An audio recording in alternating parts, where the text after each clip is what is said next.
Introducing Huawei MateBook X Pro, winner of 27 global awards that now comes with Windows Hello. Unlock your Huawei MateBook X Pro with a touch of your fingerprint. Secure, fast, and no password to remember. For a limited time, get a free $300 gift card. Visit a Microsoft store near you today. Hello, everyone. Let's get things started, shall we? We're slowly slugging our way to a big phone with a bigger battery than we might have expected just 2 years after the mess that was the Galaxy Note 7. Is Samsung prepared for a 4,000 milliamp hour pack in the Note 9? Well, we'll eventually find out. We'll discuss things first. But before that, why can't we have a dark theme on Android so easily? Is LG's Cash Splash on the G7 ThinQ working out well in the United States? And a bigger phone could be on the horizon from overseas.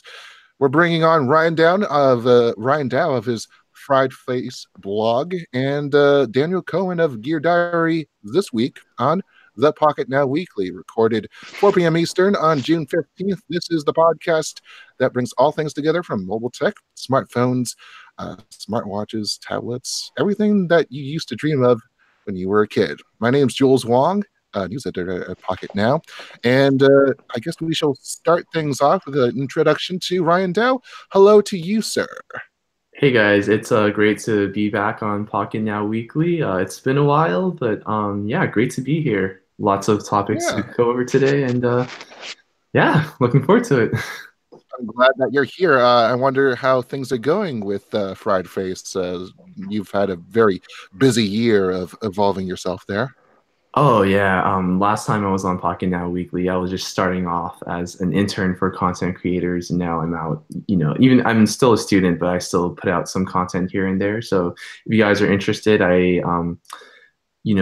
my content varies from food to tech, more of anything, consumers like. Just feel free to check it out. It's mainly a hobby, but if you guys enjoy it, feel free to follow. Get that promotion on, baby. All right, let's go over to Mr. Daniel Cohen of first-time guest here, first-time representing Gear Diary. Hello to you, sir. Hello there. Thrilled to be here, and thanks for having me on. How are things today for you? Things are great. Site's great. Just having a super time with tons of news coming out, and really anxious to see the next iteration of all the devices that we've been talking about, and we're going to keep talking about. And especially thrilled to be here, a longtime reader of Pocketnow. So thanks for having me. Totally. No, I mean, you guys have a greater coverage area to talk about when it comes to like drones and docks and all of these sorts of things. So like definitely check them out if you want to get some accessories on, get your whole tech life rounded out properly. The beauty of gear is that Yeah. so many things apply to it. So whatever your gear is, that's what we like to cover. It's gear. They do it every day. I guess that's why it's a diary. Like you write it down, and it's like, yay. And I'm not sure if people like actually write in like, dear diary. How do I get over my relationship with my Garmin? I don't know.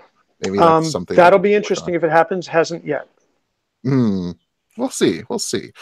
Just a quick note to our viewers and listeners: if you are reading in, if you're writing in, if you're doing things right now that are happen to be coinciding with this live broadcast that we're doing right now, you can put in your feedback with the hashtag PNWeekly on Twitter, and I'll be able to track that down and get your comments on the air.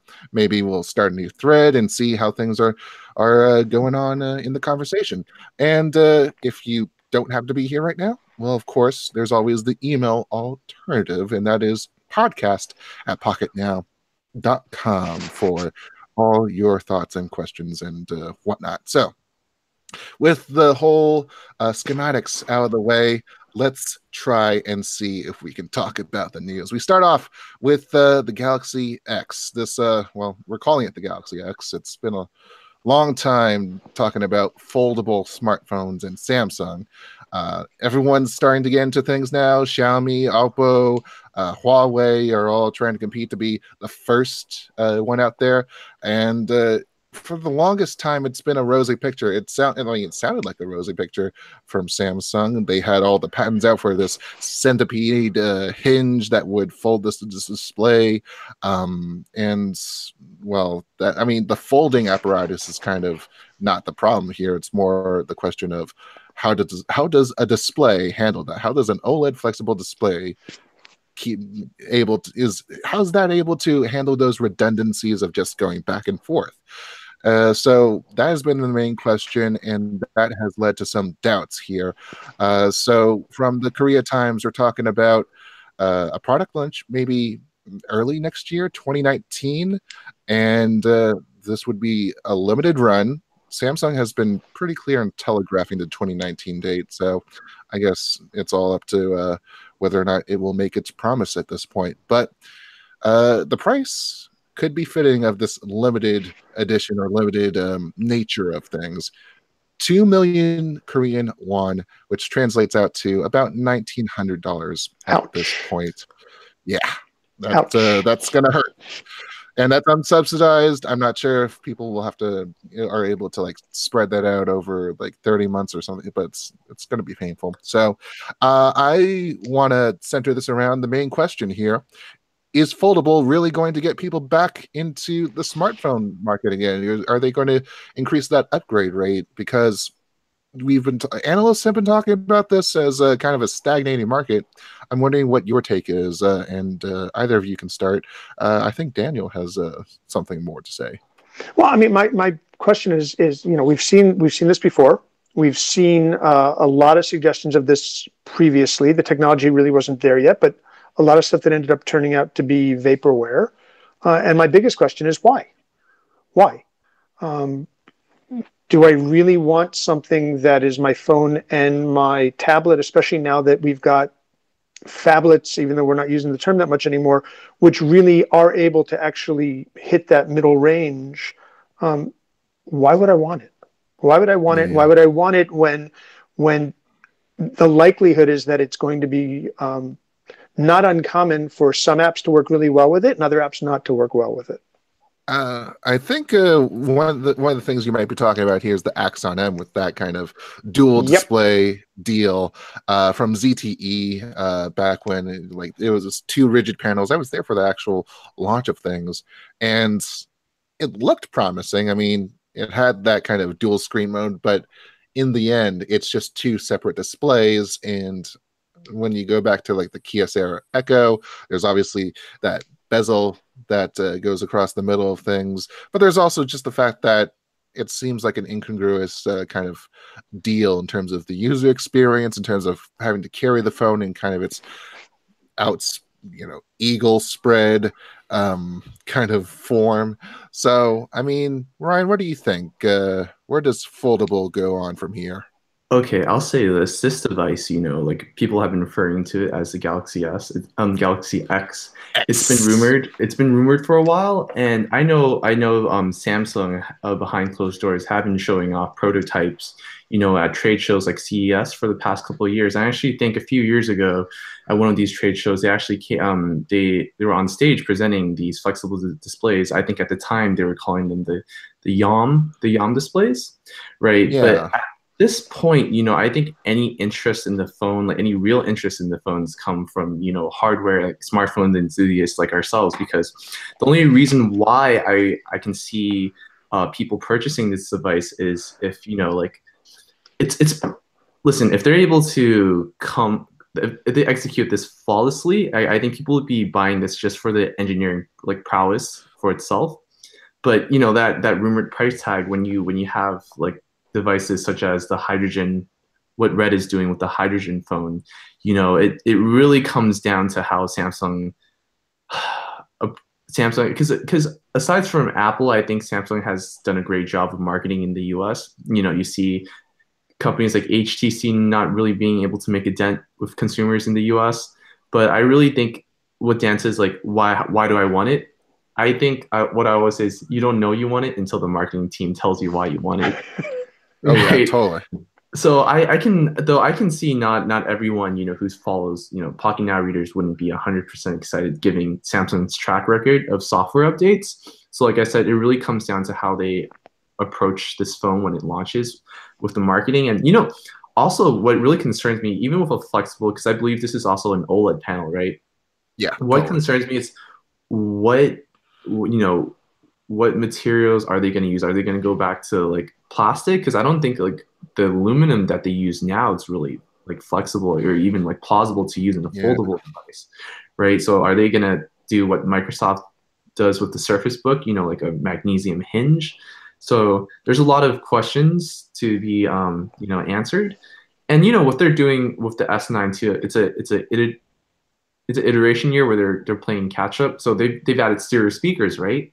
So are they going to bring, you know, some of those features to the device too? And you have questions like, is there going to be a notch? Where the front facing camera is going to be put? So it's a lot of question marks. So I think the best thing to do is just wait and see and just let the market decide. So I think, here's go ahead. yeah. I'm sorry. No, I was about to say that sounds like a stone soup of unappealing messiness going on there. Go ahead, continue on, Dan. So here's my question. So what they're talking about, at least at this point, I think, is a device that's a little over 7 inches open and 4.5 inches when folded down. So great. So you get the advantage of having something that's more pocketable, that's smaller when it's closed, and you get the advantage of something which it has a lot of screen estate when it's open. A couple of years ago, I might have actually been much more enthusiastic about this before we started watching phones get larger and larger and larger. But most of us are now carrying phones which are a lot larger than we were just 3-4 years ago, and we don't have a problem with it.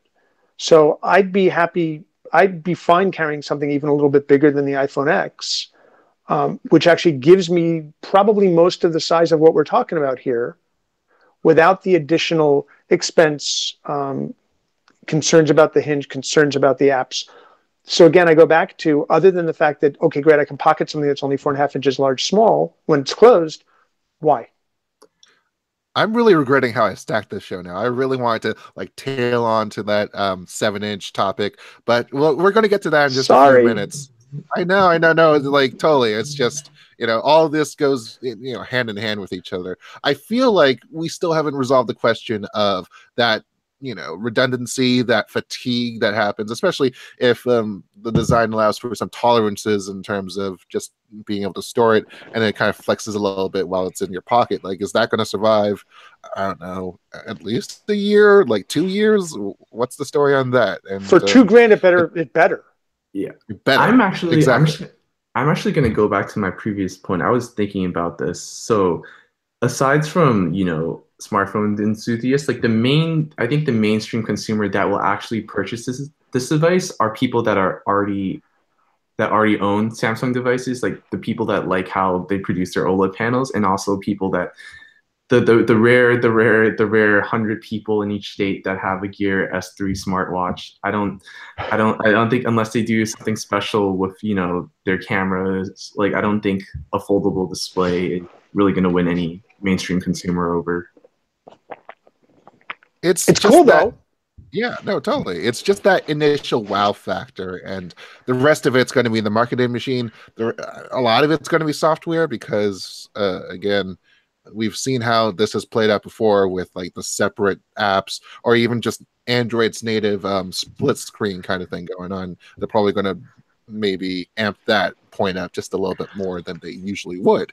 But otherwise, this is going to be a tough one. I mean, if the folding mechanism is as rumored, you know, like folding it in half in order to expand to a larger screen, I don't really think consumers want that. The only thing I can see where it's really taking off, you know, with consumers is if you can somehow wrap it around your wrist. I think like that's a huge draw. But to just expand, like Dan said, we're already having the norm now for screen sizes is around like average like 5.2 inches to 6 inches these days. So I don't see why there's a need. This is all the stuff of trade shows from like 2010 onwards. Like you just go every single year. They have the demo table that has the freaking foldable phones. They fold it around the wrist, and then that's it. That's Las Vegas for another year. So, I mean, I think it's. I also think it's a DOA, def on arrival, if they just slap on, you know, basic Android with TouchWiz, if they don't overhaul the UI for this device, you know. Yeah. Yep. Staying on this topic, roundabouts, but something a little bit more closer to at least our current moment. We have rumors, lots of rumors, talking about the Galaxy Note 9, talking about its camera and how the battery, it's large, extremely large battery that's not bloated at all by any stress from the design of the engineering inside. No, not what happened to the Note 7 at all. Talking about that going on. There's a possibility that we might see roughly around the 4,000 milliamp hour mark, as I just said, and all this launching perhaps on August 9th. We also talked about it just a couple of weeks ago about how there was an executive decision that delayed the thing by a couple of weeks because apparently I think it was the vice president of the group wanted a thinner phone after seeing some Chinese phones that were like all crazy. So we have yeah. I also heard it was also like rumored to also not only the thinness, but actually I heard it was they wanted to make it a little thicker so it feels better in hand. That's what I read. So thicker. Okay. Interesting. I Or mean, no. I think I think they wanted to. I think you're right. They wanted to shave off a few millimeters so the in-hand feel is better compared to competing Chinese the flagships. number I remember was 0.5 millimeter, which I mean, we're talking about smartphone. We're talking about things that like even though it's huge in the hand, it's still very small space when you have so many components stuffed in there, and you're fighting for every single cubic micron that goes into it. So, Right. 4,000 millimeter, 4,000 millimeters, 4,000 milliamp hours into that space, which is said to be huge. Anyone have any doubts? Anyone have any lingering feelings right now? Well, I think one of the shortcomings of the Note 8 last year was that to my recollection, it had a smaller battery capacity in comparison to the S8 Plus. But aside from that, like I didn't really have that much gripes, after coming off of the Note 7. The display was solid. I always like how Samsung displays look. The camera was solid. I think my biggest gripe with the Note 8, like I said, was battery and also the speakers. I think they were bottom firing speakers. They were a little tinny. But given what they've done with the S9 and S9 Plus, if they can just refine the Note 8, I think, they might have a winner in hand. But, flagships of 2018 have kind of been stagnant, so I don't think consumers are going to, since it looks the same, I don't think they're going to be rushing out for the Note 9. But I think it's a solid choice.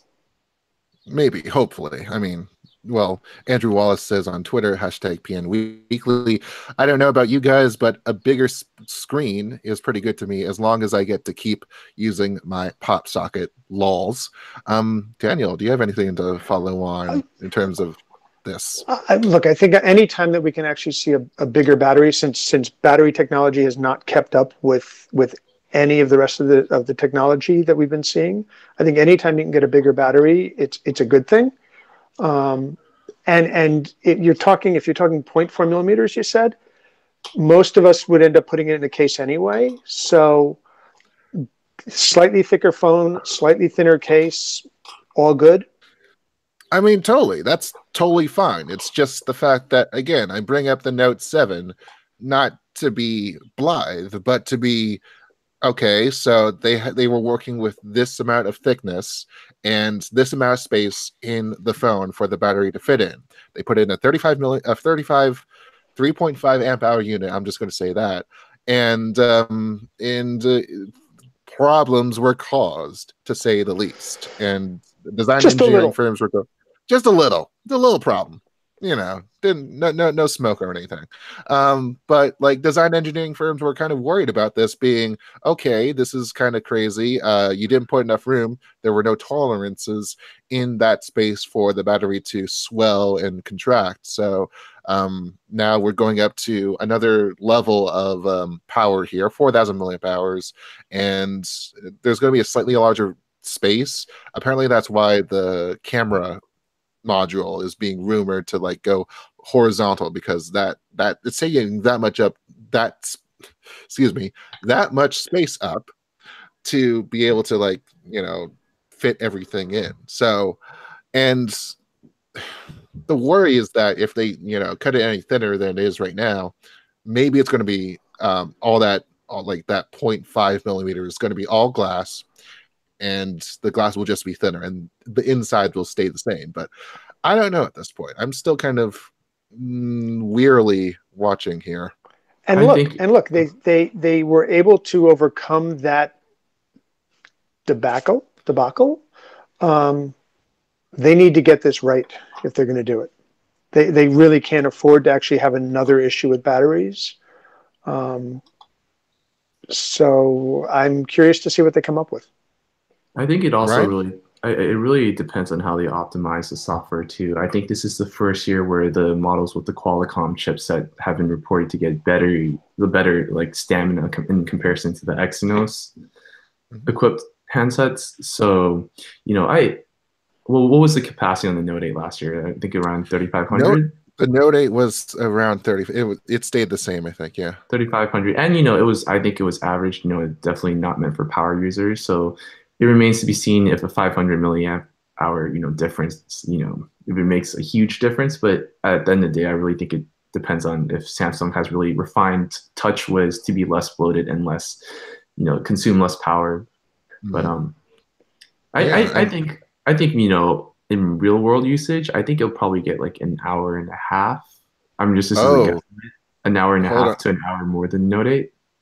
Correction, 3,300 milliamp hours for the Note 8. They were really being conservative right there, especially after that. Yeah, no, seriously. Okay. And that was at Note 5, I think, was around 3,000 something. 3,000, the lower end there. If that's the case, then I'm going to update my prediction and say it'll probably last. The stamina is probably going to be maybe as long as my Pixel 2 XL, but I guess it's we'll wait and see. Wait and see the game for a lot of the news that we do here. But hey, just a matter of fact, the future is coming. Don't be concerned. Right. It's going to be here.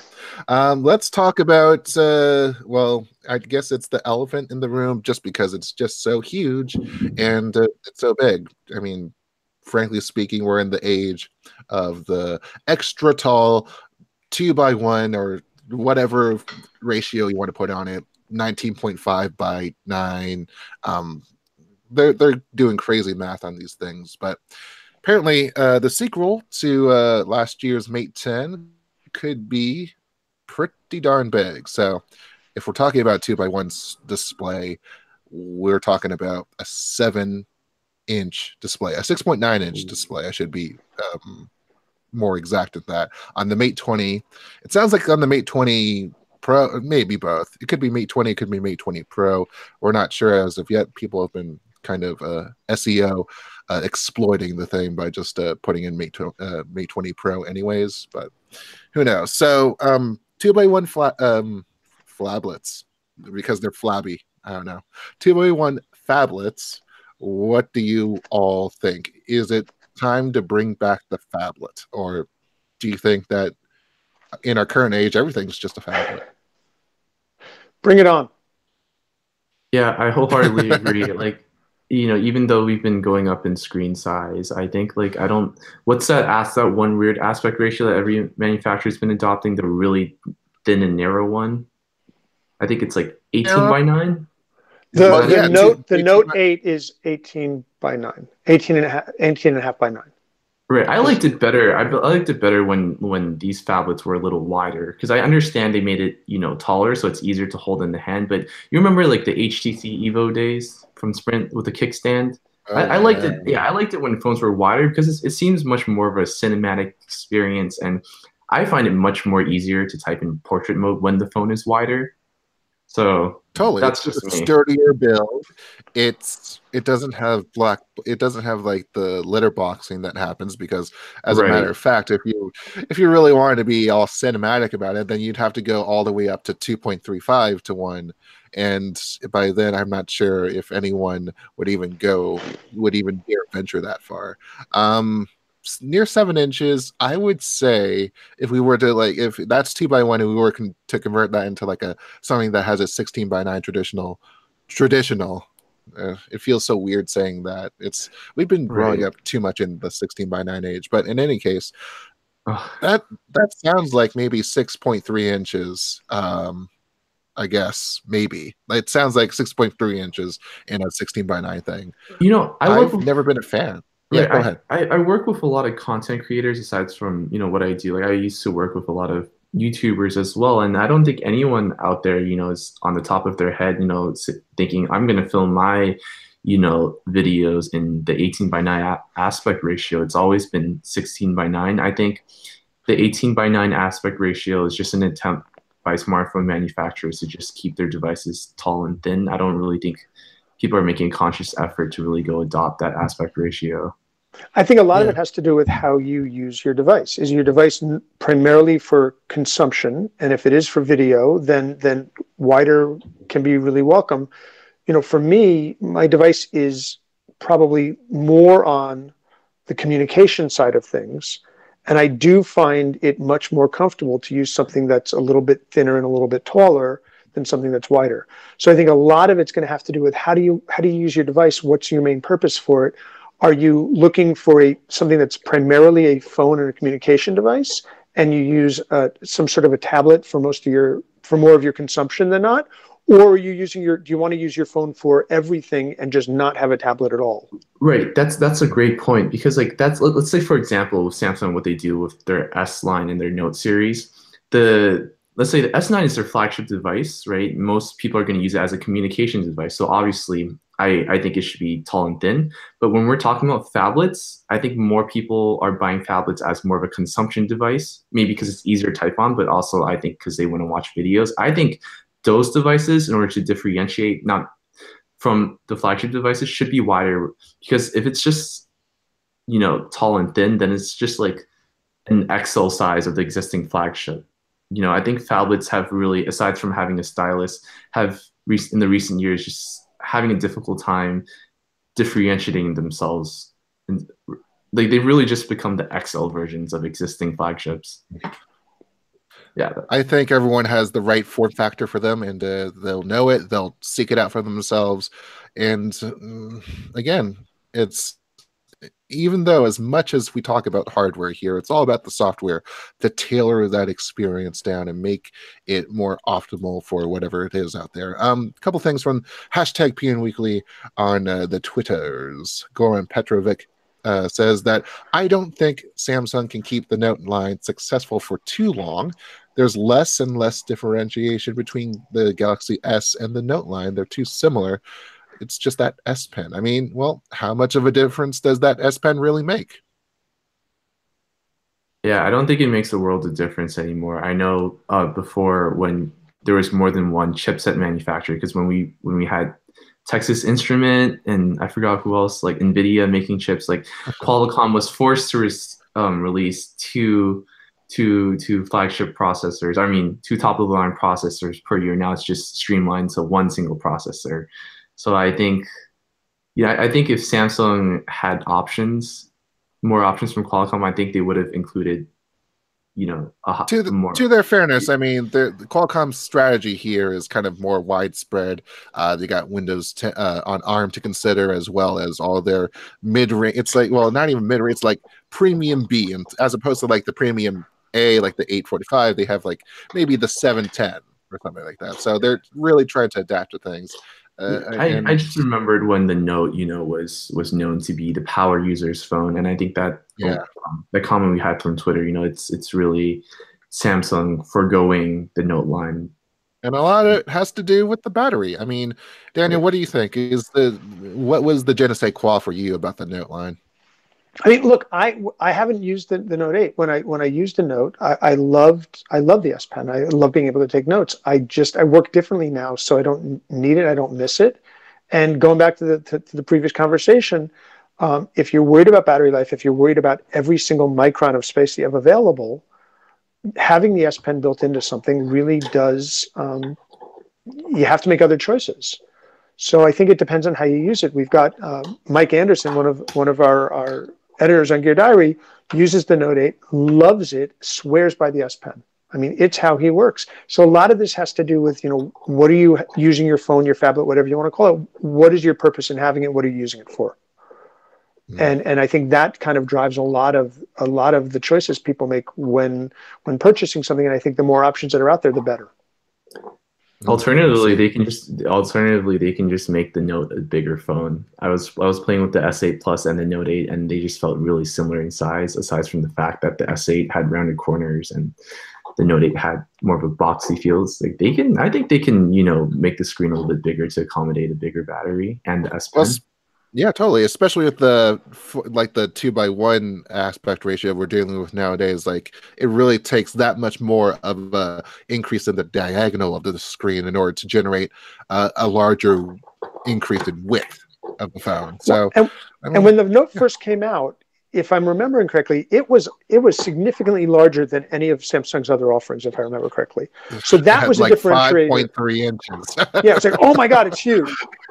I mean, I remember like the first time I picked up something that large, I was like, oh my, why would I ever want to use this? And now I pick up, the phones I used to use, I'm like, this is too small. But I do think that if they went up in size, as you're saying, I think that would actually reinforce the differentiation of the lines. Yeah, that was the point. No, yeah, that was the point I was trying to make. The differentiation between flagships and phablets. You don't have to go wider, but you can go bigger. Like you don't necessarily have to make it the XL version, but yeah. Totally. Got a few more topics to go through. Not much time to do so. So I think we can just go with a one answer from each of y'all on the next ones. Starting off with dark theme. Android will apparently actually adopt a manual toggle. So far on the Pixel 2, it's just been an adaptive feature. So whenever you put on dark wallpaper, then the notification shade and other parts of the UI would turn into black. And this is something that people have been asking for years, since Android M, since even before then. And Google has kind of waffled on this. So finally, great. This is awesome. And why? Or I guess even a better question is, where do you most appreciate your dark theme, your dark mode? I think the Google of past would have no-brainer included a dark theme. I just feel like Google as of lately has been omitting a lot of new features. I remember using the Razer phone last year, and I think there was a manual toggle to enable dark mode on your device, because it seems like the Razer phone was, meant for power users and gamers.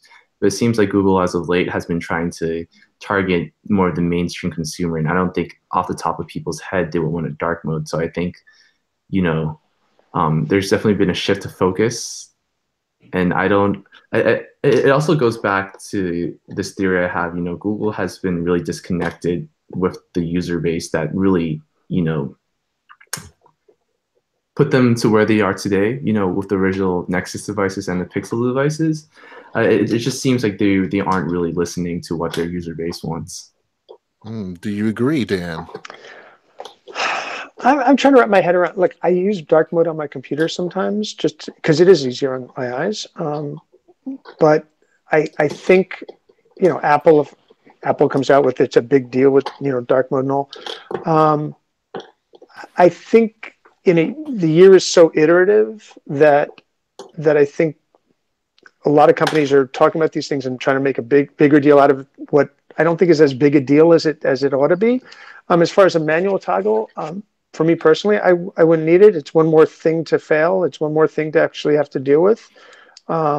Primarily, if I'm going to go in dark mode, I'm probably going to want to use it across the board for a period of time on my device. So I have no problem actually just going into digging down into a menu a little bit and going for it. Don't see it as a huge deal personally.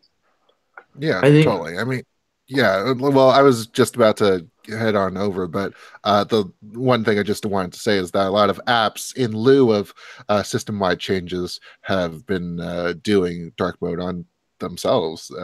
Twitter, for example, both on iOS and Android, they've been doing that. So they've been taking on some of the slack that a lot of these OS developers, just for one reason or another, just don't see is important to them or is not really practical. Gotta go over to the LG G7 ThinQ. Yes, we're still talking about that. Yes, thank you very much as well. So what's it going to take? What's it going to take for all of you to switch over to an LG phone? How about an ad from the team over there, the creative team, but it features freaking Aubrey Plaza. Like, yeah, of course, you want to have a celebrity to deal with that, but I think as opposed to like other campaigns that they've done, I'm not sure if you guys are aware of any of their campaigns, but for the G5, they had Jason Statham basically interactive clones of himself and go around I remember town that. and crazy just like doing things. And then, oh, here's the LG G5. Like, there you go. So I'm like, have they not learned from some celebrity endorsed launches? Like, look at what I BlackBerry feel did. well. That it's irrelevant. That's irrelevant. The BlackBerry 10 launch with what's her name, Halle Berry, and then when Windows Phone was still a thing, they had Jessica Alba. It's like they never learned. Yeah, OnePlus 5T had Jessica or just like Res. I can't pronounce her name, but she's a great model, great actress, whatever. But I feel like apparently they've taken apparently a smartphone expert.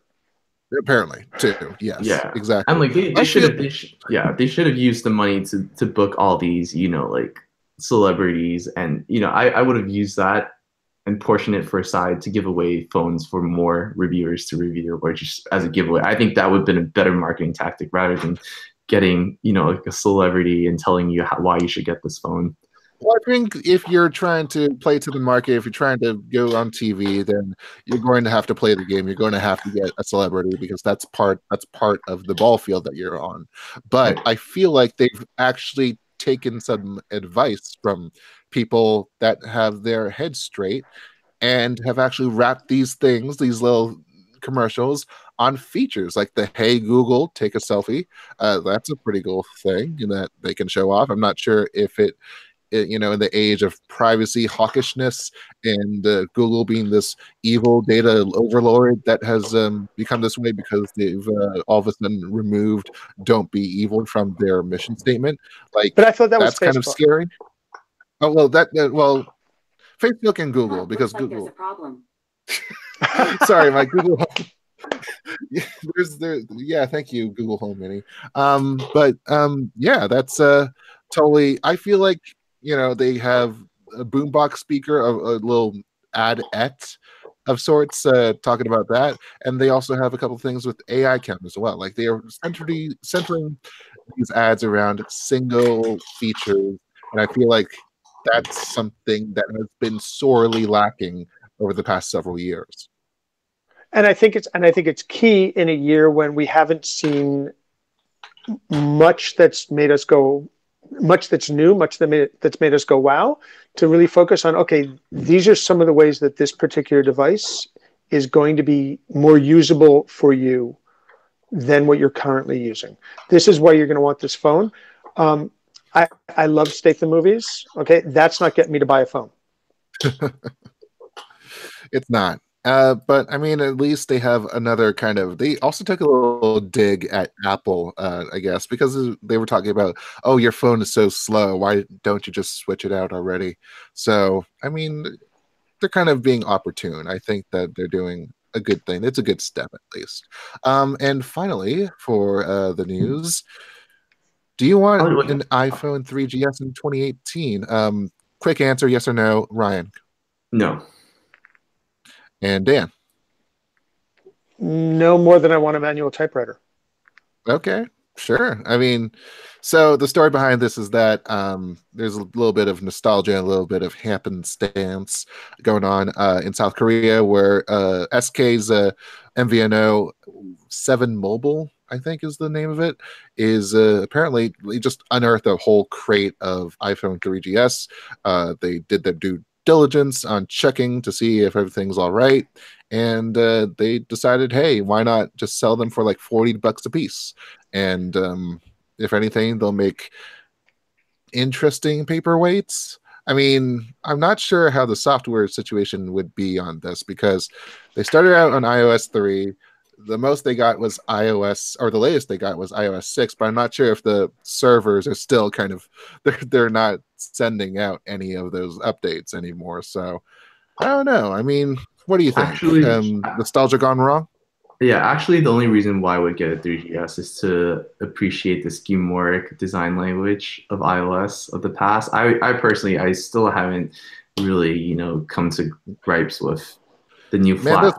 those pre iOS 7 days were amazing, right? They were great. Yeah, I know people are getting tired of it, but looking back, I much more prefer because iOS now just feels a little bit too simplistic. If that makes any sense. It's definitely changed in ways that aren't always to the positive, for sure. A friend of mine actually just recently upgraded his iPhone 4S, I think, and so he Ooh, that's gave a me his dinosaur. so he gave me his 4S, and I cleared it. I loaded my stuff on it, and I put it back in the drawer because it's unusable. Right. Have you seen the App Store now in comparison to the App Store back then? The App Store now, in my opinion, on iOS is horrific. Oh, I hate it. I hate it. Yeah, it's horrific. It's unusable. You have to know what you're looking for. Yeah. Oh my gosh. Yeah. You got to really, if you're not trained in SEO, again, like this is something that you might want to avoid. But again, somehow Apple has captured all these people into using iPhones and iPads, and somehow they are getting by. So, and then there's all the developers themselves that are kind of complaining about how much Apple's taking from them. So, yeah, we can get into a drainage pipe on that topic for like hours on end. But I really want to apologize first of all to Donovan Turney on Twitter, hashtag PN Weekly. My Google Home just asked which device to use for a selfie. Thanks. Also, you're welcome. So let's all make a pact and revive WebOS. I think that'll do everyone a huge favor. Boy. I mean, TCL has the Palm license. They say they're going to do something this year. Hopefully, maybe. I'm excited. I'm excited of the prospect of a Palm Pre form factor with Android. I know BlackBerry attempted to do it with the Priv. It was a decent attempt, but I'm excited because I know the Key One has been receiving phenomenal reviews. Dan, quick word on any Palm hopes before we take a break? No. Sorry. No. I'm good with the way things have been evolving. I mean, I actually like the consolidation that we've seen because I think it actually gives the companies, but also gives the developers the chance to really refine what they're doing rather than having, I mean, a couple of years ago, I was thinking about this. There was so much more fragmentation, even with so many more OSs that have now gone into the graveyard, that it really made it, I think, that much more difficult to get the apps that you needed working on the devices that you were using and working well. So I'd rather, I'm really at a point where I'm happy to have a diversity within the range of Android and iOS, but I really like having stuff that really just works and works well and works quickly. Onward and upward, as we say, right? Sorry, I hate to be boring, but I like my stuff working. I like my stuff working. You know, the days of things crashing constantly, I'm really happy that they're gone. Yeah. Well, I mean, that's the part that people block out with their kind of rose-colored glasses. But hey, I mean, I'm not one to prevent that from happening. They have the liberty to do that. We'll take a quick break before we get into our next segment, and talk to you on the other side. Introducing Huawei MateBook X Pro, winner of 27 awards at Mobile World Congress, including Best of Show Laptop, Best Innovation, Best Design, Editor's Choice, and Reader's Choice. With Windows Hello, you can unlock your Huawei MateBook X Pro with a touch of your fingerprint. Secure, fast, and no password to remember. Huawei MateBook X Pro, now available at Microsoft stores, Amazon, and Newegg.com. For a limited time, get a free $300 gift card with purchase. Visit a Microsoft store near you today. And we are back with our next segment, and this one I'm going to call The Good and the Gripes. I've been recruiting both of you guys, Ryan and Dan. Hello to you again. Talking about just like one topic from each of you that has really gone at you, in a positive way, in a negative way, whatever way that it has hit you. And I want to start off with you, Ryan, because you seem to have a soft spot for a phone that is getting critically bashed and is like saying that it's not original, it's not good at all. What's your deal? Oh, wait, which phone are you referring to here? I'm talking about the There's a lot of HTC soft spots. U12 Plus. Oh, okay, right. Because I People have been haven't. jamming on this thing, you know? Right. Okay. So I'll say this. I think, 2018 has been such a stagnant year. Granted, the industry has been stagnating as a whole in the past few years. But I think the flagship launches of 2018 have been just so boring. I had the chance to go into Best Buy the other day and go, play with the G7 ThinQ. I can't believe I just said the whole name, but it was my first impression, of playing with the device. It was just so aggressively average, like the colors on the LCD panel were just so washed out, and the cameras were, they've been doing wide angle, but just not impressive anymore. So just to see HTC go back to basics, because I did go to the launch event, like for an LCD panel, because I think they're using SLCD6, like the colors pop, it's on par with AMOLED.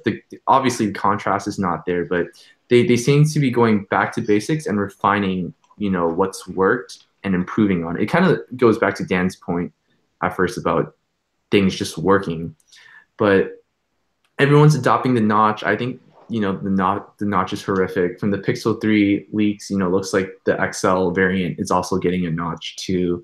I'm all for what Samsung and HTC is doing, which is making the bezels thinner, because I have an iPhone 10 too, but when you're watching videos and when you're zooming in, you're not really making the most out of that screen real estate.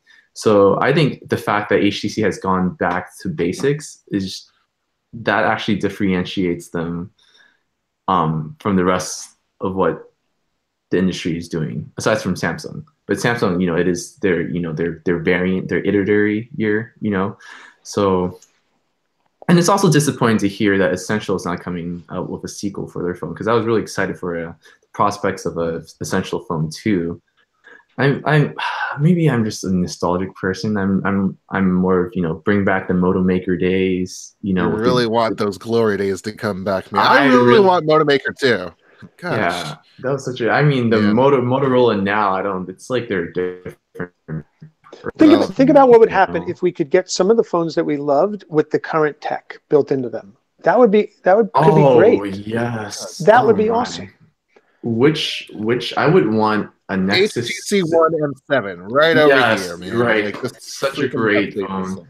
I would actually go back. I would say I would want a Droid Incredible, a little bit bigger with today's tech. Wow, that phone was such a phone with a strong statement. But maybe like a Moto X Pure Edition or a Nexus 6P, with refined internals and slimmer bezels. I hate to say that this podcast is taking place in 2018, but yeah, this is where we are. Look at what Android P is shaping up to be. I know it's inspired, but it's incorporating gestures, but you can't but help but think like it's kind of inspired by what Apple has been doing with iOS. And it also goes back to that little back and forth we had about dark theme.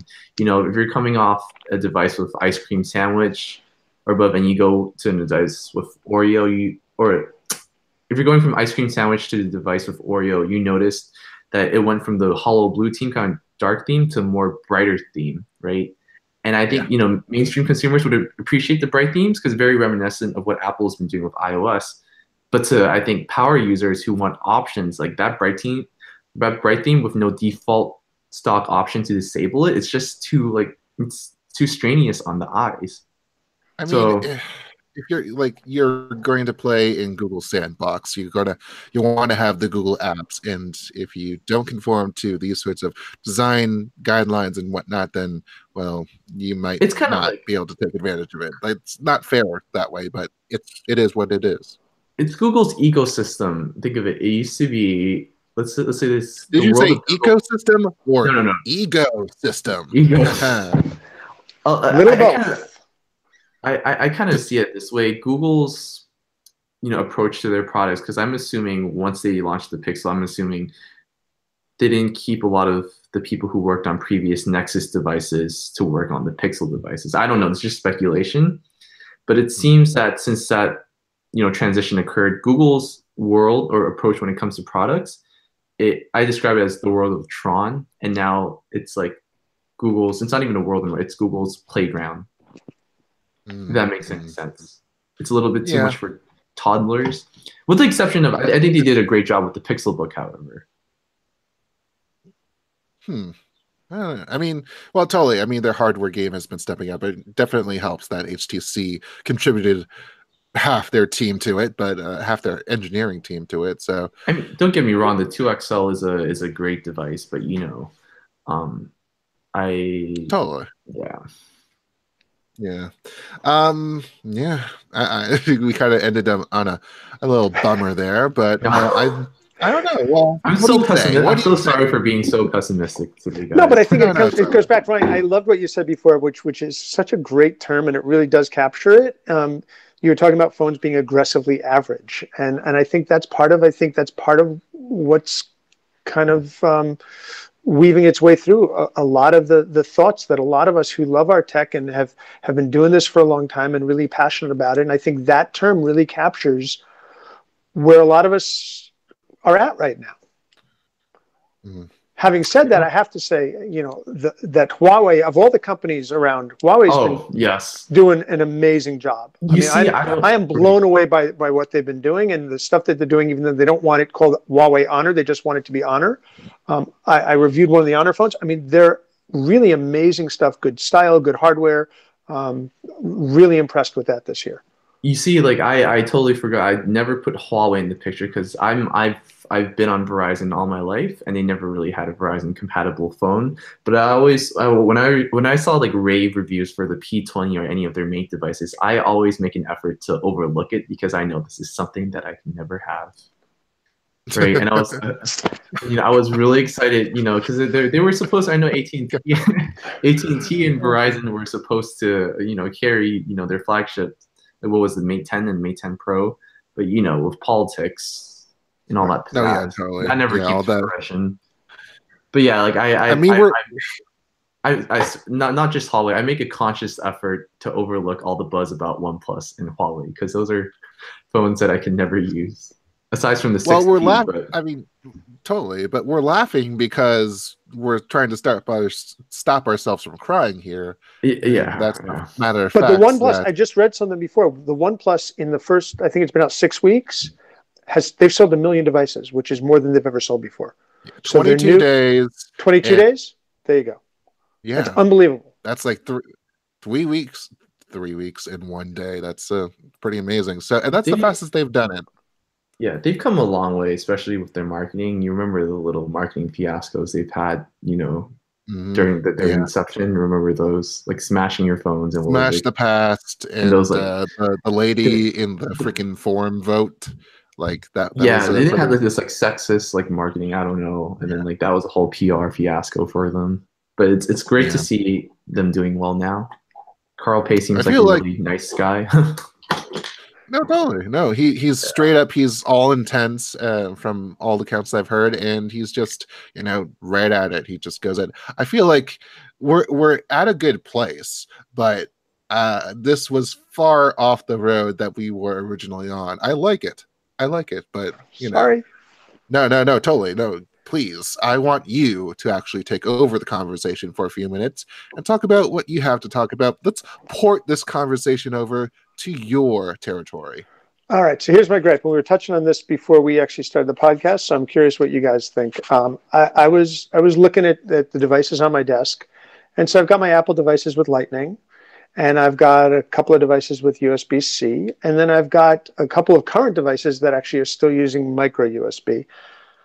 And I just want one connector for all my devices. I want some unification across the lines, and that really would be USB-C. And I really, really don't understand why we're not seeing that move. And I read one article that said that Apple at some point in the next couple of years would be adopting USB-C, and then other articles saying that's never going to happen.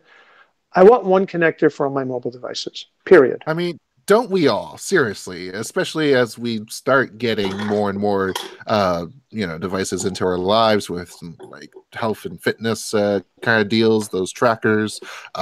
Maybe we have a work phone these days that needs to be updated and whatnot. I mean, I totally get it. And then there's also the fact that USB-C within itself, within the same standard, manufacturers are just kind of using it to their own ends. I mean, you do have the connector there that's reversible, that's great, but the pinouts are different because they wanted to be proprietary for their headphones or whatnot. So it's all still just a mess. And even when we're trying to converge onto one, it doesn't seem like people are kind of listening to, hey, we want one choice and one choice only, because everyone seems to think that, well, we have our own application. It will be better if we do it this way. And you can go eat your ham sandwich if you want. So I don't know. What do you think, Ryan? What do you think about our sorry state of shapes and connectors? Well, I was talking to Dan at first too, and I totally agree. USB-C is the way to go. But how likely is it, that Apple will actually adopt USB-C on their smartphones? I think, it's you think about it in retrospect. Will Apple really drop its arrogance? Like, will they really forgo their proprietary?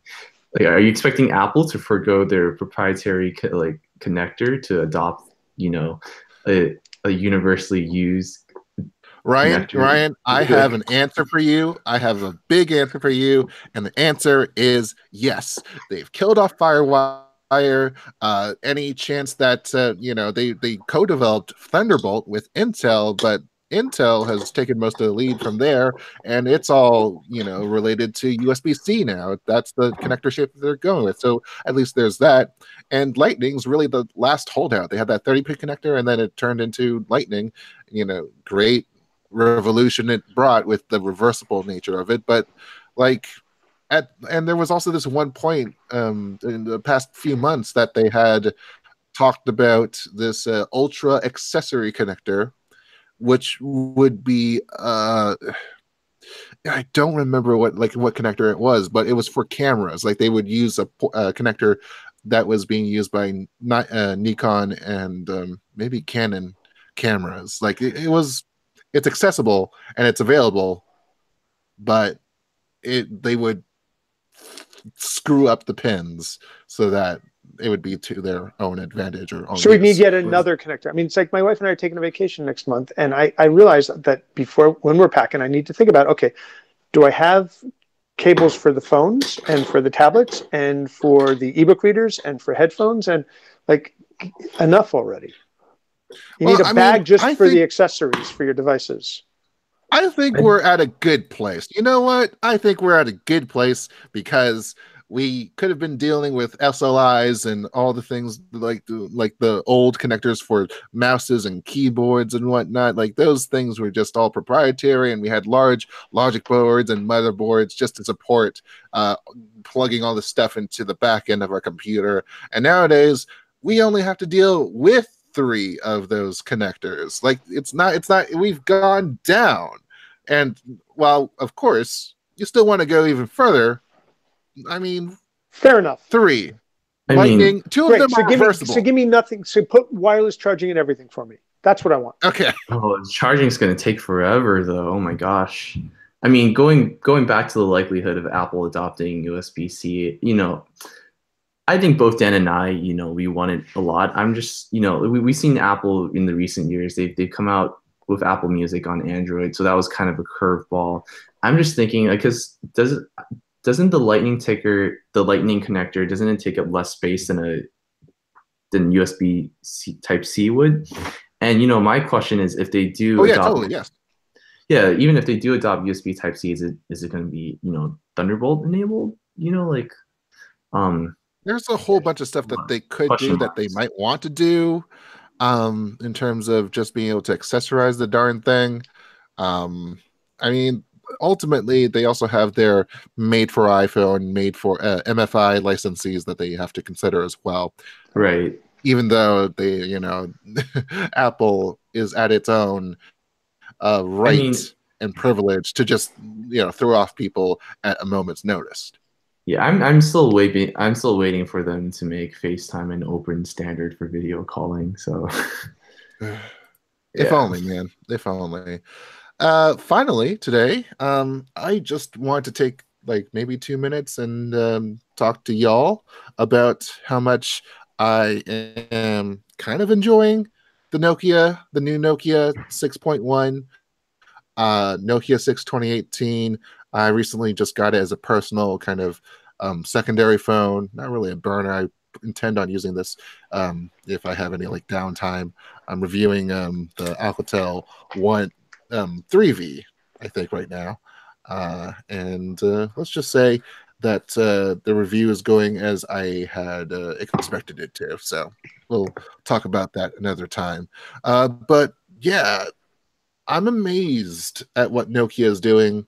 Obviously, it's HMD Global, that's the smartphone brand licensee, and also Foxconn, that is making the phones and having their hand in design a little bit. But this is quality stuff. It feels substantial. They got the design down right, and the components are pretty decent. And what's this? $250? 269 on I'm Amazon. That's 269. unbelievable. That's unbelievable. That's impressive. The screen is super bright. The speaker is kind of it's a bottom firing thing, and it's kind of okay. But like, this is freaking. If there were a Nexus program right now, this would be the phone that would be on it. I feel like that's all I have to say. I mean, yeah, it's simple as that. It's I'm fast, just appreciating what speedy. it is. Yeah, Snapdragon 630, few gigs of RAM, Android One, latest updates. Man, what type of what's connector to does that for complain about? charging? USB-C. Correct. How's it? Correct. Are you trying to quiz me on my own device, man? Is it a LCD panel? It's an LCD panel, but the brightness is just insane. Like, I'm going to bed and I have to, I'm trying to read, and it's just like, wow, I'm gonna blind my eyes if I don't turn it down. Right. Yeah, it's just I'm appreciating it. And I guess one last thing that I could ask you guys is what phone or what gadget you might have in your life right now that you're appreciating for just what it is. Everyone's getting on their thinking cap for a little bit. Like Dan says, everything has just been so aggressively average lately. I'd say it's your phrase, buddy. Yeah, I love it. I was going to say my Pixel book because it's been such a delight to use, but since I did return it and repurchase another one, I don't think that's a fair thing. I don't think I would ever be saying this, but I think either my AirPods or this battery case I got off of Amazon for my iPhone 10. The iPhone 10, because I came from my last iPhone was a 7 Plus, because I always make an effort to have one Android phone and one iPhone. And the battery on the iPhone on the iPhone 10, because I'm usually out 8 to 10 hours a day, and it's been rather disappointing coming from the 7 Plus. But this battery case, 3,200 milliamp hours on Amazon. I think I got it for $30. And does it have a good profile? Is it like leather, or like what color? Oh yeah, it's I believe well, I don't know if it's the same material, but it feels exactly the same of the material that they use in the official Apple silicone cases. Interesting. Yeah, and it's not bulky. If I can go grab it real fast, if you guys want to see it, hold on. Oh yeah, sure. Well, let's get to Dan's thing right there. So two things come up for me actually. One is this. This is because I do love on the iPhone 10. I love finally having wireless charging on my main work device, and this is the MyCharge Unplugged 10K that I'm reviewing. And I love having a huge capacity battery that does wireless charging also. So, which is great for throwing in my gear bag for traveling. So I love that. And the other thing that I'm really enjoying, I'm reviewing the Jabra Elite 65T true wireless headphones, and they're great. I mean, they're super comfortable. The connection they maintain is fabulous, and the sound is awesome. And I think they get an hour more battery life than the AirPods, and they have a charging case as well. And they're a little cheaper than the AirPods, I think. So Jabra has really stepped up their game, even for like the 25E onwards. Like that's been pretty good. Yeah, I mean they're really and super comfortable. I mean, I reviewed the Jabra Elite Sport and I like them a lot. The new ones are so much more comfortable and just so much more secure. They're awesome. And the 65T is currently, I think it's 149. Pretty darn reasonable. Ryan, I know I'm going to be doing a disservice to our listeners, but show us the case. Oh yeah, here's the case right here. It's you guys can see this is about how thick the iPhone 10 would be, because this part fits comfortably like a glove, and the thickness, as you can see, it's not that big.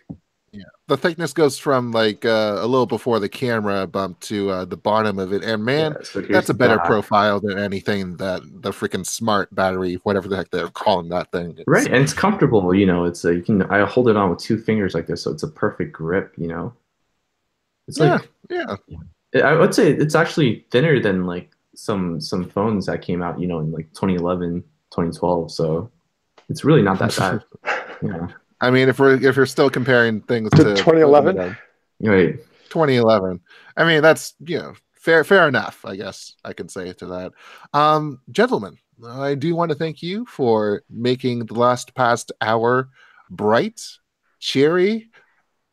Maybe I guess you could say. Also, just filling it with very, very good conversation. Daniel, where can we find you on the internets? And where do you do your work? I am on geardiary.com. I'm DM Cohen on Twitter. And where do I do my work? I'm out in New Jersey, and one of the things I love about our site is we've got people all over the country. In fact, we've got some people who contribute from outside the country, which is awesome. And it's been a real pleasure being here. Thank you. Oh, no problem. A pleasure's all ours. And what about you, Ryan? How's your socials, and what are you doing? Well, if you guys want to follow my social escapades, you can find me on Instagram at WowRyan. That's WOOW Ryan. That's 2 O's. Or if you want to go check out my YouTube channel, it is called Fried Face. So fried chicken, but just switch the chicken with face. Yeah, you wouldn't want to put your face into the oil, because I hear that ends in a very, very poor outcome. But do check him out, because he does some pretty good vlogging work with food and tech and whatnot. And as for us, well, that's it. That's it for this week. Be sure to keep the conversation going by emailing us, podcast@pocketnow.com. We really want to hear the thoughts you want to get out there, and also the questions you need answered. Also, we're all on Twitter, #PN Weekly. You heard what they had to say, but I am also on Twitter @PointJules. Pocket Now is @PocketNow on Twitter, Facebook, Google+, and YouTube, where you can find the Pocket Now Daily every weekday with Jaime Rivera. We also have a lovely site, pocketnow.com, for all your mobile tech news needs. We'd certainly appreciate reviews and ratings on Apple Podcasts or wherever you happen to be streaming us. I just got a new subscriber. Thank you, guys. Oh, dang. Congrats. Oh Instantaneous on the outro here for the team. I'm Jules Wong, and we'll see you next week. One more ad. Hey listeners, if you haven't joined Stitcher Premium yet, now's the perfect time. Stitcher Premium gets you completely ad-free episodes of hundreds of shows like Comedy Bang Bang, WTF with Mark Maron, and Bitch Sesh, a Real Housewives breakdown. You also get 21,000 hours of exclusive content, new exclusive originals like Freedom with hosts Scott Ackerman, Lauren Lapkus, and Paul F. Tompkins are launching every week with Stitcher Premium members. If you love podcasts, then you are missing out. When you listen to ad-free episodes in Stitcher Premium, your favorite podcasters get paid. Help support your favorite shows and join Stitcher Premium today. For a free month of listening, go to StitcherPremium.com and use promo code POCKET.